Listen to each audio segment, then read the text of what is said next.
After prevailing over the Pyre hearts rather decisively, you at last returned to the wagon with your companions. There is little discussion of the Pyre hearts, who seem to have already swam off toward whatever the stars next directed them. Instead, your fellow exile's attention turns toward your companion, who was absent for the rite. How is Hedwyn? The lone minstrel makes a sound, but no words form. As yet, something is troubling him. I urged him to remain bedridden, and he simply wouldn't listen. I am very sorry, but... Wait, what? Everyone stares at the lone minstrel in stunned silence. The lone minstrel breathes a heavy sigh, but then... Hey, what's with the long faces, everyone? Minstrel, I should wring that neck of yours.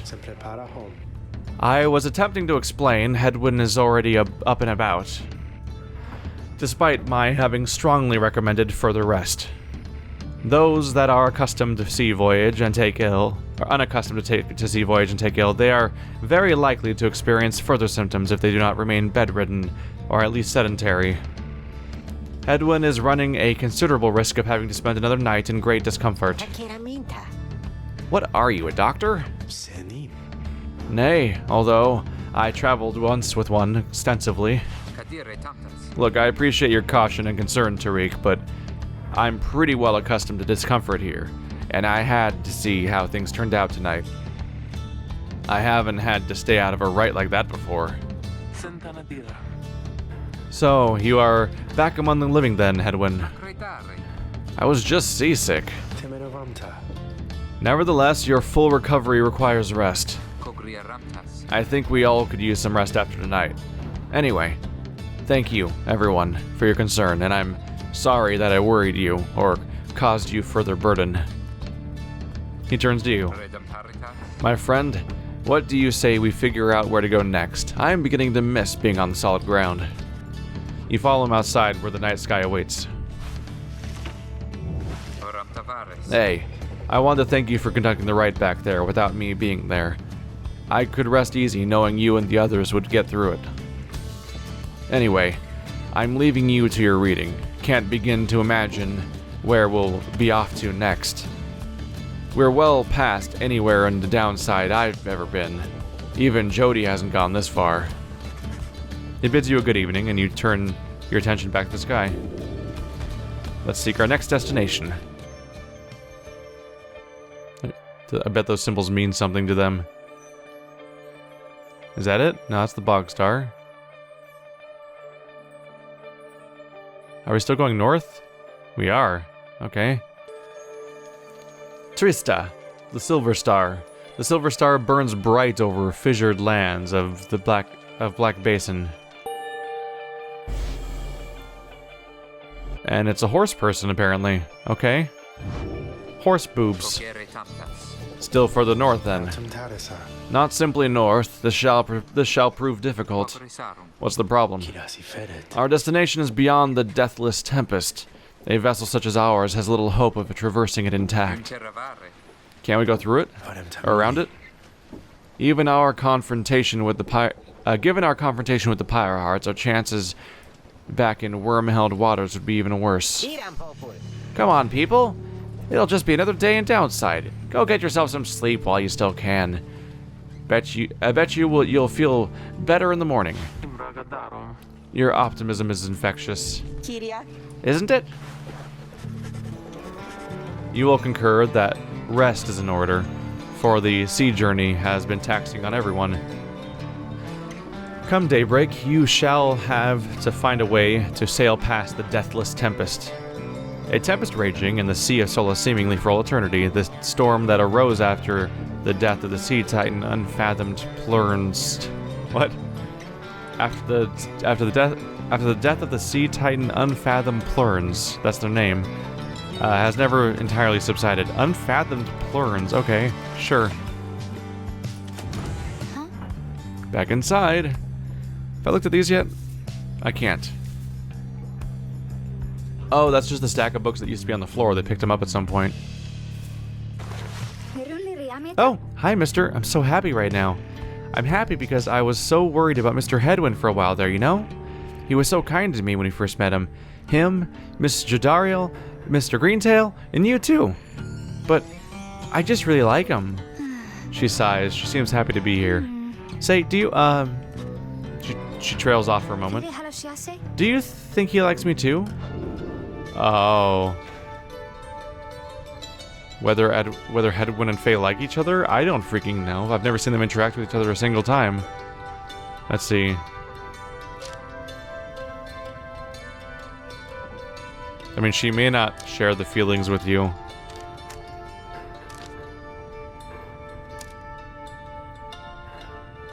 But, so encourage her is not something I'm immediately... Something about the phrase encourage her I'm not entirely on board with, but the description it gives you is, if she's wondering how Hedwin feels about her, she should just talk to him, which, yeah, makes sense. You suggest Faye that if she has certain feelings for Hedwin, she should let him know. It is a rare privilege to feel loved. She stares at you a moment, then she begins to laugh. Oh, you're so silly, mister. I didn't mean I like him like that. That's so embarrassing. Besides, I think maybe he's a little old, you know?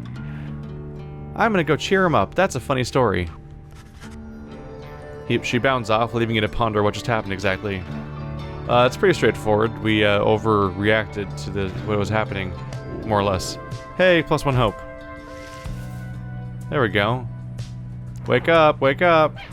Yeah, I am a terrible person. Okay. A visit from my favorite reader. What is the occasion? What's on your mind, Sandra? There is an undulation I have sensed, reader, which means I think your black wagon sails the seas, am I not right? Of course I am. She laughs at this, or at herself, perhaps. I scarce remember the sea. It has been a little while since I bathed in it, you understand. My memories of it are wistful, nonetheless, although, if I remember correctly, the City of Solace is a disgusting mockery of the Emerald Seas near to the Empire. The Empire of Sar dominated the known world for millennia, till the doomed reign of Solium Mur. Never shall we make the wicked errors of our predecessors, the Archjustice Androbeles IV. Sometimes I just have to make my first guess at a pronunciation and then just go with it. Do be careful out there, will you? Now, let me cease my prattling, lest I extend my sentence by another eternity or two. By such eternity or two? Huh. We had best stick to business. Scribe trial? None of your fellow exiles are worthy. What if I click on it? What does it do? You can't click on it. Period. Interesting. I don't really feel like doing a practice rite necessarily. Come visit me again sometime. Well, I still might as well check in with her at each location as we go. And we'll see when we do or don't have a new thing to do. Why did Rookie have access to that so early, I wonder? Onward.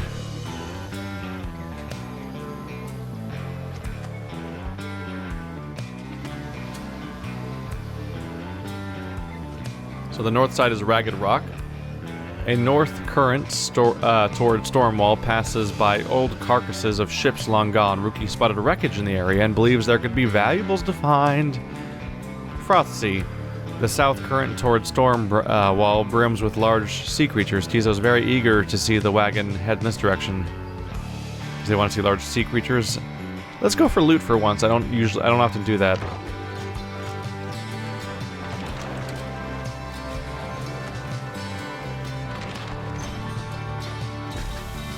Also, being a dog with a mustache, Rookie is immediately the best character. The remnants of a shattered fleet do little to raise the confidence of your companions, given the massive Deathless Tempest rages to the north, not far from your position. We ought to be more concerned with that storm than finding trinkets, Greentail. Oh, relax, Jody, and let me do my job. I don't show up when you're out there keeping watch and start telling you to come off it, now do I? You interrupt me in the middle of my work no fewer than 4 times per day. They go on like this for some time before turning to you. Investigating the wreckage is going to take time, but you may find something to show for it. Let's keep going. Rookie rarely is mistaken when it comes to matters of finding valuables. You suggest it may well be worthwhile to continue searching through the wreckage after coming this far. Rookie grins wide. No, you see it my way, chum.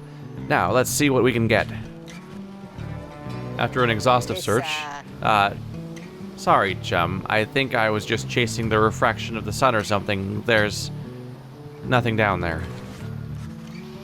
Jadariel fumes at all of this, but says nothing. Maybe you should, calm your shit, Jadariel. Oh, there goes a hope. It's only for one red at a time, though, so it's not a huge loss each time. But come on, Jadariel. There's no reason to behave like this. We're all buddies on an adventure. So I found nothing. So Tiza probably had the best call then. You and your companions look upon the Deathless Tempest. The stars demand you sail beyond it, yet the very thought is beyond reason. Then, something in the nearby water stirs, and from it springs something familiar.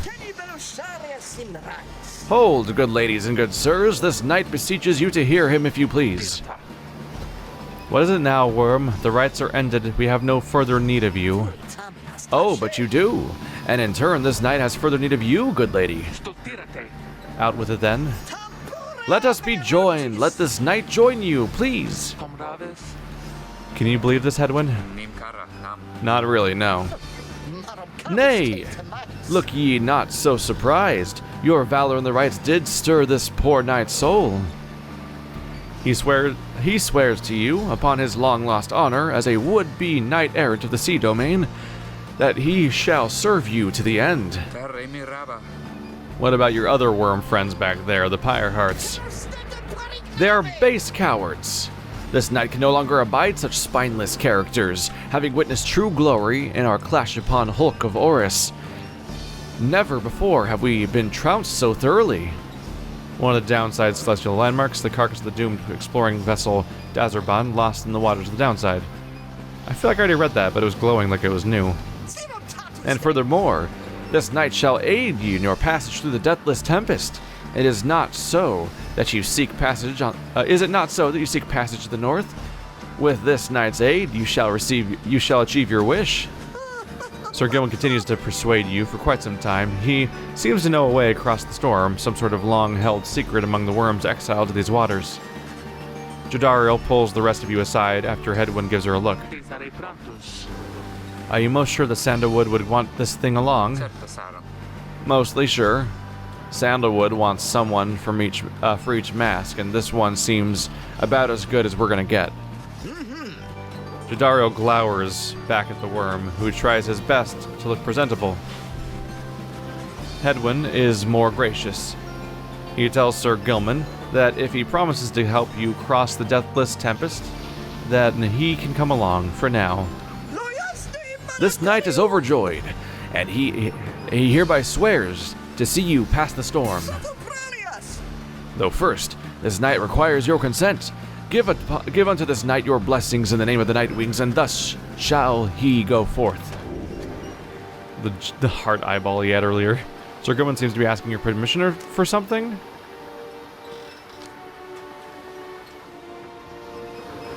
Beg pardon? It's not clear as to what exactly Sir Gilman intends for you to do right now. As you begin to say something in response, Sir Gilman cries out in triumph. He vanishes into the depths, yet through this close encounter with him, you cling to some sense of where he is going and what he intends to do.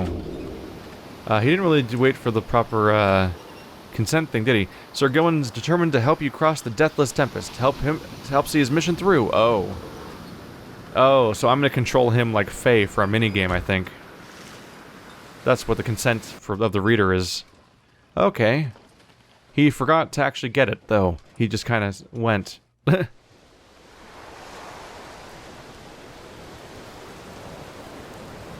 have to remind myself this is from the makers of Bastion and Transistor sometimes, because I'm like, what?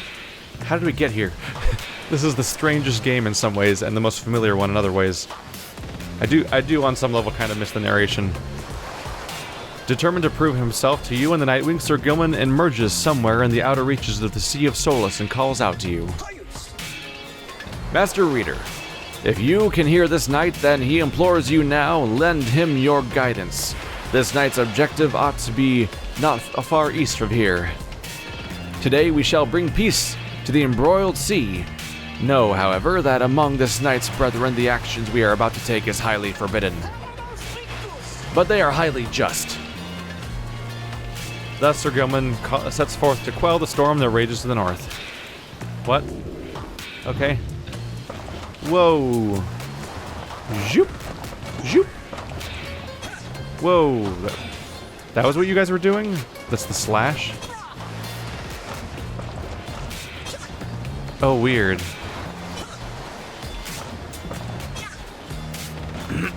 So as far as I can tell, the slash skill... Oh, wow. Yeah, you're weird. So instead of having a presence that's in a circle around them, it seems to be in their previous path. And it looks like the slash takes them straight to the end of their current tail.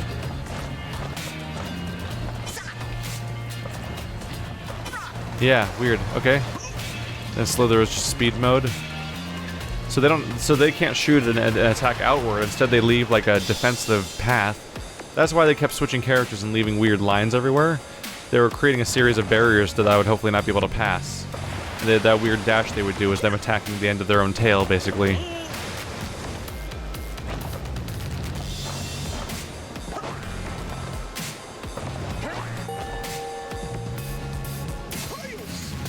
Hark!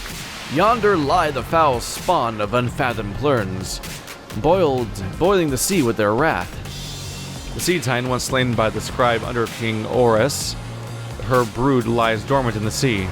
Tales of her monstrosity long spread across the world, the Book of Rites.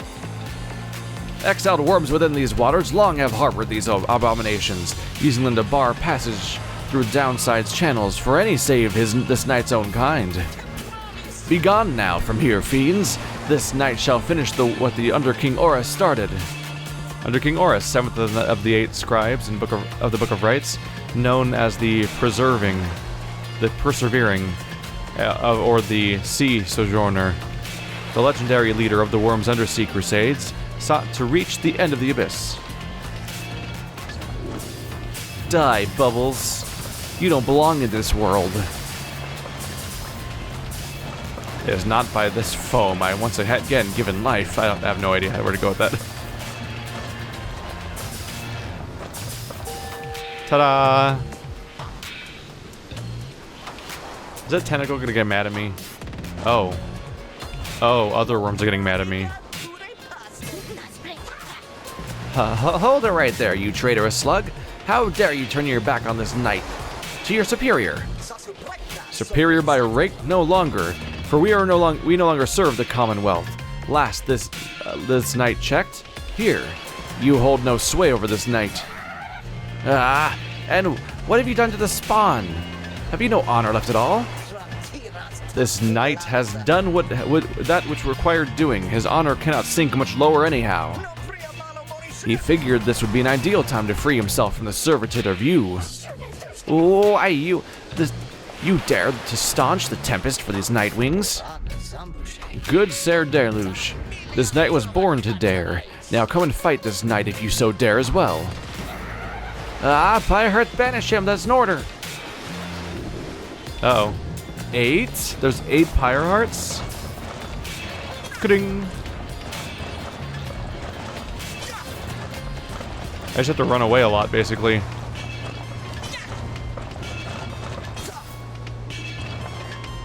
Sup? I just walked into him. He was just sitting there. What now, Sir Deluge? Shall you not face this knight yourself and leave the dirty work onto your charges? Fine, Gilman. You wish to stand against your commander, then have it your way. Sir Marsh, Lady Seagrass, to me. Banish now this troublemaker. Sir Marsh, he's a worm knight, duty-bound to serving Sir Deluge and the Pyre Hearts. Yep, that's what they all say.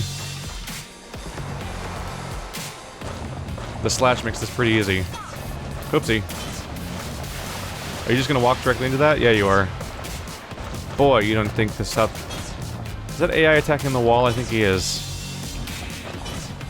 I don't know if the AI is ready for this mission, frankly. Is he gonna walk directly into it? Yep. The AI was not ready for this mission. You are master of this night no longer, Sir Deluge. Thus shatter our fraternal bonds. This knight would say it was an honor serving you, Sir Deluge, but that would be a bald-faced lie and yet another stain upon this blackened reputation. Until we meet again. Oh, wait, you lowly traitor. This knight will have your head, Sir Gilman.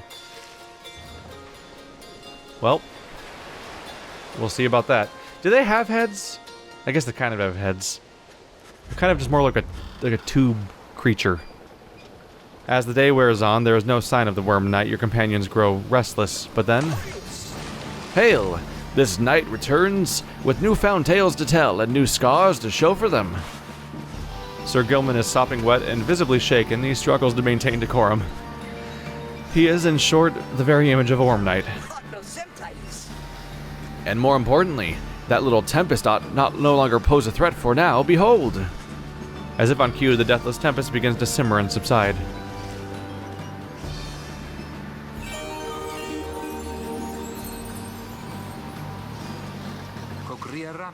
Would you look at that? He really did it. Of course this knight did it.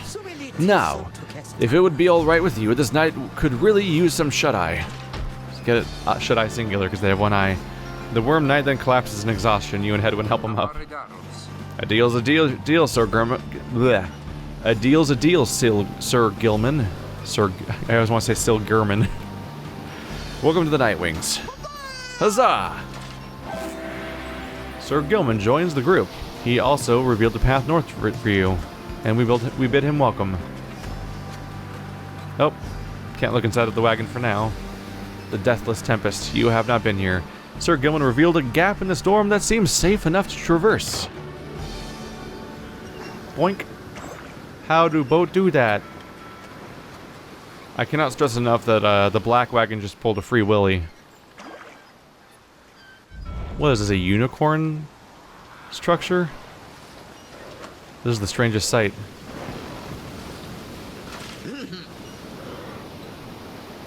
With Sir Gilman's aid, you managed to breach the Tempest. You were true to your word, Worm. I shall give you that. But now what? We are stranded in this cursed storm. A most excellent question, and from one most fair. Call me that once more, and I shall tie you in a knot. Ah, and from one most spirited as well. This knight is wise to side with you. I keep forgetting she has armor on her chest, so I keep thinking she's holding a rock for some reason, with her arms always folded over something bulging in the front. I always think it's just a giant rock, and I have to recalibrate. I'm like, no, that's a breastplate. Just where do we turn from here? Answer the question now. Sir Gilman does no such thing, although eventually he does make some note of a specific current that should lead you to the lands beyond. If I may, I shall corroborate Sir Gilman's account. We are close to making landfall. Then let me be the first to say, let's go. You are on the verge of sailing across the Sea of Solace. Voyage onward. Say, Tariq? Aye, Rusky, what is it? That loot you're always carrying around. Do you know how to play? You know how to play that thing, don't you? Why, I suppose I do. Good, because I was thinking it's a little gloomy here, and we could use a little tune to lighten up the mood. Know what I mean? Aye, then let me see what I can do.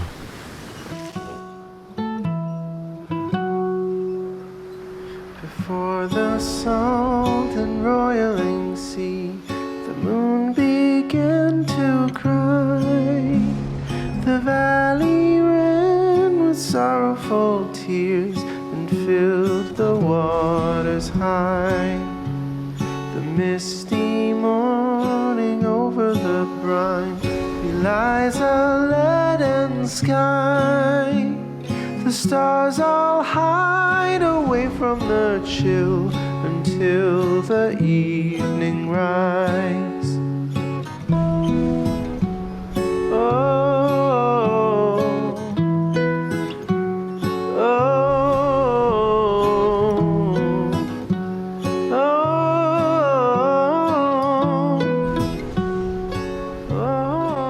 I was wondering when Darren Korb was going to make his appearance in this game, besides the soundtrack, like the normal sound, I mean.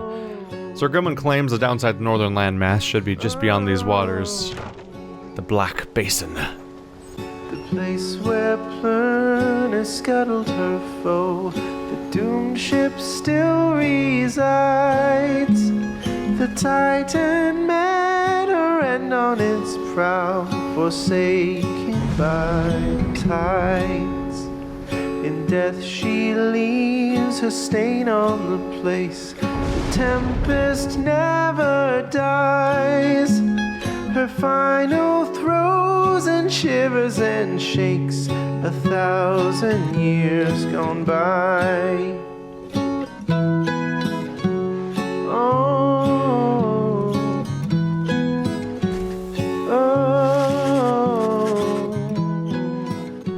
I suppose this makes Darren Korb the canonical voice of the minstrel then, and that's what his voice is supposed to sound like.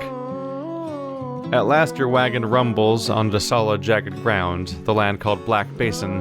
Your fellow exiles unpack the wagon so you can take stock of how best to reach your destination.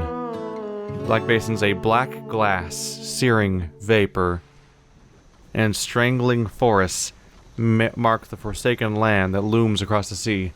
The 8 scribes first discovered this, the northern landmass downside.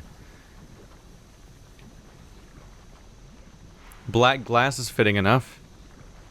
You have sufficiently, is it Felsic? I can't remember if it's Felsic or Mafic. I need to recheck again, but if you have, very quickly cooling lava, it forms glass of a sort. Obsidian.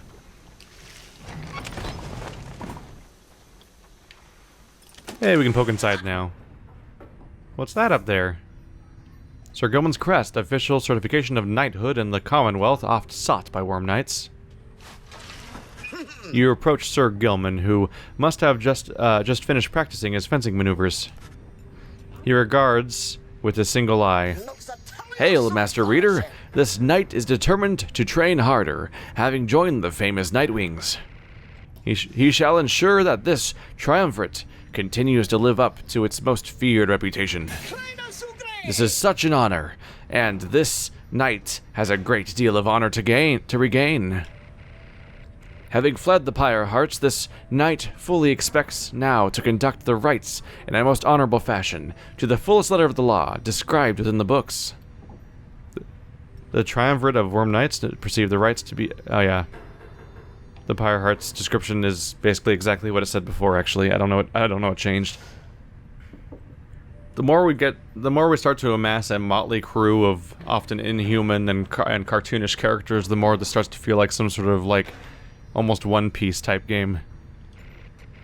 Some triumvirates this knight has met, and perchance mentioned by name, they are inclined to bend the rules a bit, sometimes a lot, and to prevail by any means they can. But this is wrong. The exile who refuses to obey the rules, as they were written by the Under-King Oris and his 7 friends, deserve neither his honor nor his freedom. Thusly does this knight have confidence the Master Reader shall resist any temptations to conduct the rites in any underhanded fashion. Alright, he's called this Oris character is the Underking because they're a worm character. That makes perfect sense. Now then, this knight must undergo a thorough cleansing, having trained until the point of foulness. So, please excuse him, Master Reader. He slithers off, humming some sort of chivalrous tune. Also, I can't help but think of the Worms games now, which is a weird feeling. Well, we're somewhere new, Beyonder. You have returned, have you? What is it you require?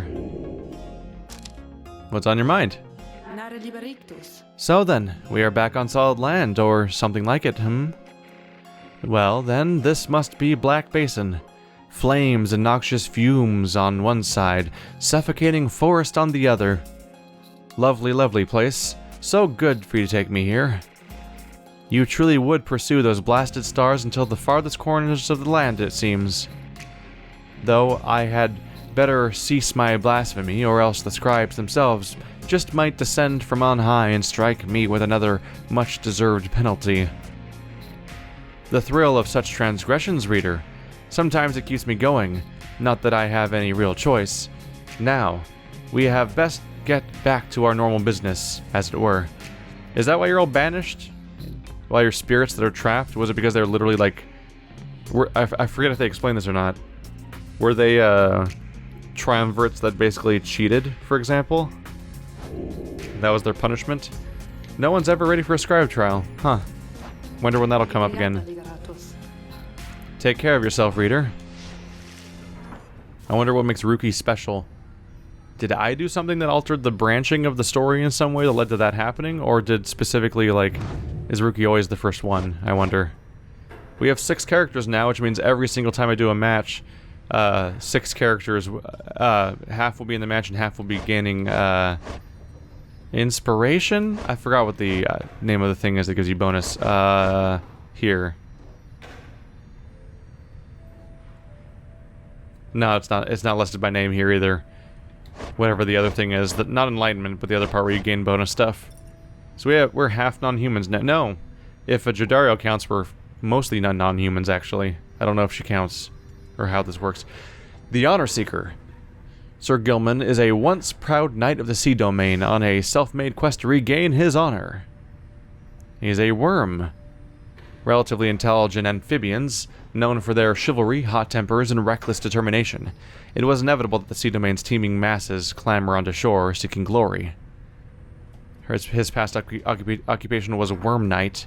The title Knight means nothing to the Commonwealth, but means a lot to worms.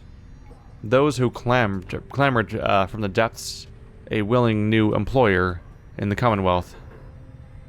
Everything else is still unknown.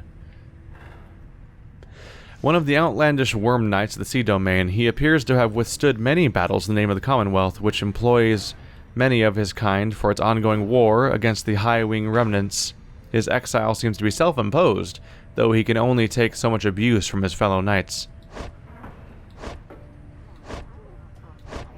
I believe everything is remaining unknown for everyone still? Or in the case of Tizo, all the exile-related stuff on the right is just not applicable, because he's just some bat that's just chilling out, having a sweet time, doing his thing. So Jadario continues to have the most enlightenment out of all my characters. I guess that early boost really makes a difference. So, Gilman starts with no items, apparently. Okay.